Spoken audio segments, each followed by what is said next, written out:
Welcome back, everyone. This is John Aravosis with the Unprecedented Podcast, sitting in for Leslie Marshall. And boy, have we got breaking news for you. I was waiting for this to come out. There was a Channel 4 expose, a top British news station, and they've done a lot of really great exposés. It's almost like 60 minutes here in the States. They do these kind of investigative stories. And they had a story coming out tonight at 7 o'clock London time, which was the last hour or so. And I was waiting for it because it was about Cambridge Analytica, which we were going to talk about next anyway. And the story was that Channel 4 sent somebody undercover to talk to the head of Cambridge Analytica, the same company that worked for Donald Trump to help get him elected. And apparently, according to a lot of people, according to even Nick Confessori at the New York Times, because he already knew what it was about, said, groundbreaking, horrifying news.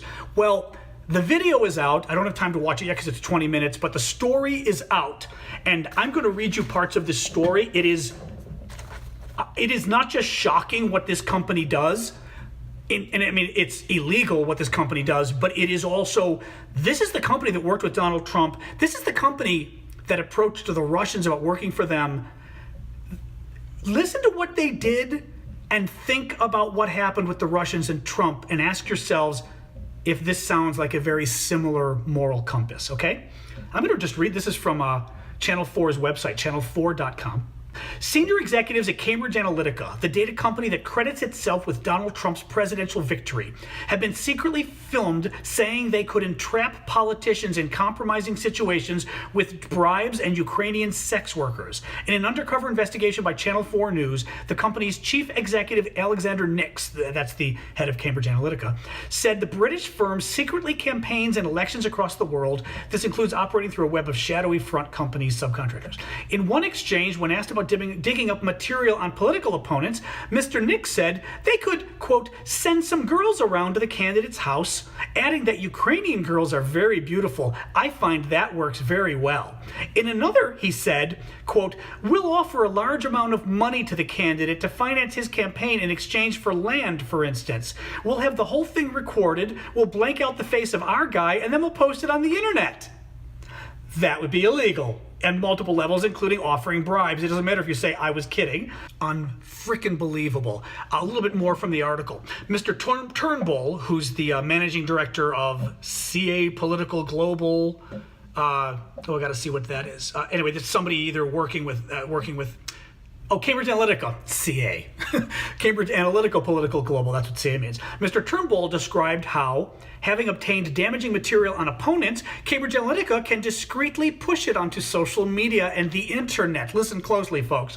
He said, we just put information into the bloodstream of the internet and then watch it grow. Give it a little push every now and again, like a remote control. It has to happen without anyone thinking that's propaganda. Because the moment you think it's propaganda, the next question is, who's put that out?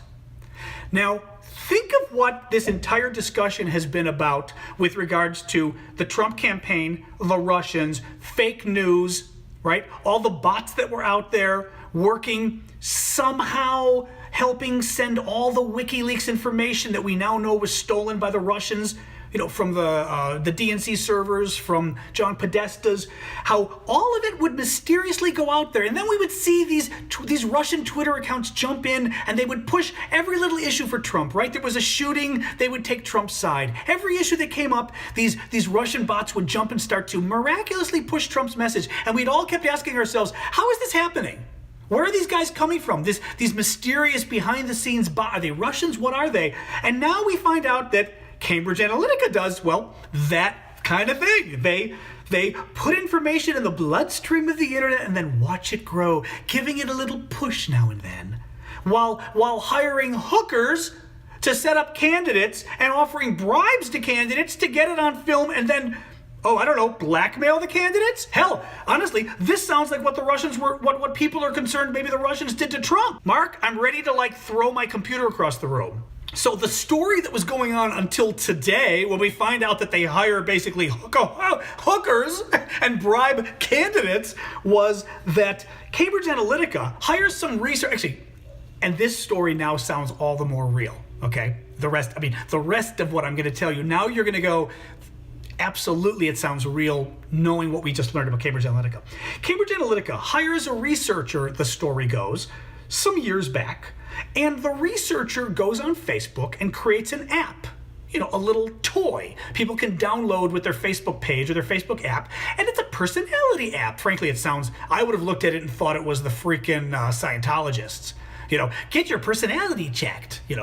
Those of us who've been around the psychologists know, don't get near anything like that. But they've got a personality app, and you download it, and it's only for quote-unquote academic purposes, so you're totally safe. Oh, okay, great. And you can put in, it scours your Facebook page. It looks, who you are, where you're from, all of that, who are your friends, and all the likes you've put. And anybody who doesn't use Facebook, likes are simply your friends put up funny pictures. They put up news stories about candidates you like, news stories about candidates you hate. And you can click like on it, and it's something you do frankly to help your friends out to a degree, right? If your friend puts something up and you like it, you click like to also because you want a lot of likes because it means people, are engaged and you did something good, right? But it also means I'm indicating what kind of news I like, right? Am I more Hillary? Am I more Trump? Am I more gay rights? Am I more guns? If I am guns, is it a pro-gun or an anti-gun? So they're getting this whole background on who you really are and what you think, what pushes your buttons. Well, this academic researcher was actually working for Cambridge Analytica. Cambridge Analytica gets all of his data on 50 million Facebook users.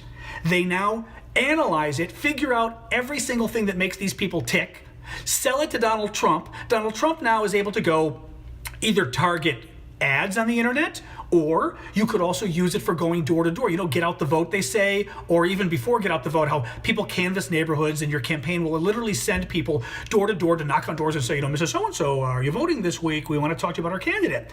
Well, with this kind of data, they literally can know, okay, Mrs. So-and-so, she cares about gay rights, hates them, and she really cares about guns. She's always talking about guns on Facebook. Okay, great. Bring up those issues with her. Okay. And then the next door, oh, that's Mr. So-and-so, he cares about pizza. I don't know. But the point is, you target it to that degree, right?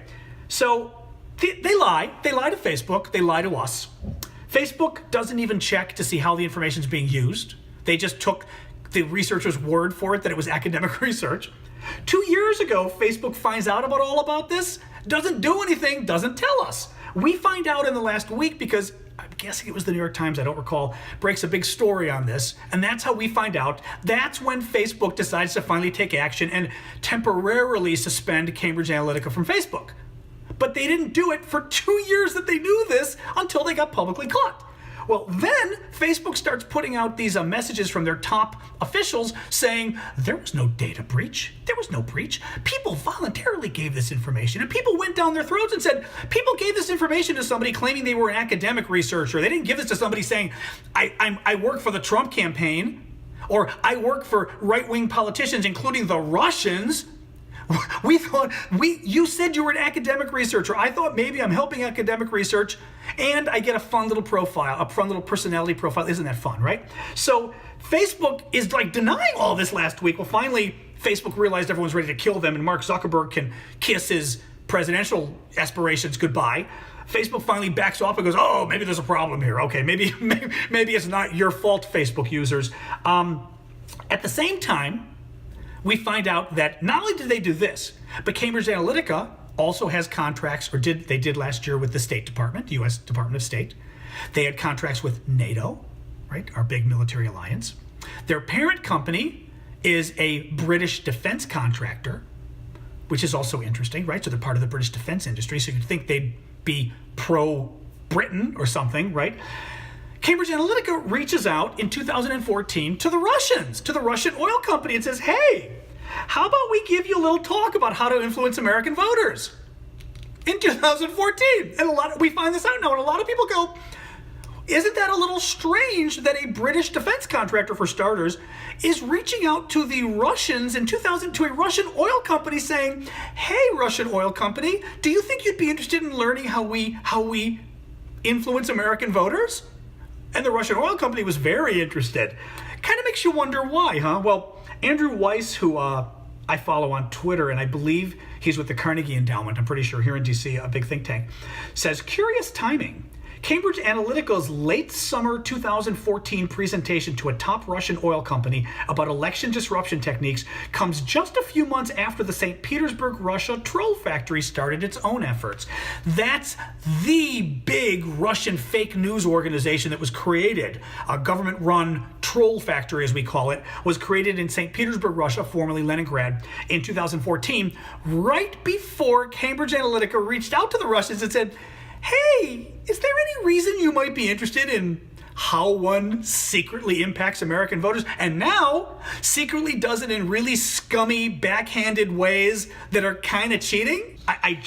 And this being Donald Trump, you know, his next little payoff to sex girl will come up tomorrow and we'll all forget about this. I'm blown away by it. I'm always blown away and people think I'm naive. I'm not naive. It's just, I keep sort of hoping things are going to get better and we're not going to have yet a bigger bomb, and here we go again. Had this been Hillary would have been shot by a firing squad. Oh my God. And again, I don't mean to sound naive, but it's like, I keep thinking these guys couldn't get any lower. And oh my God. Oh, anyway, we're already into our next break, aren't we? You were very nice. You didn't cut me off. We're going to go to a quick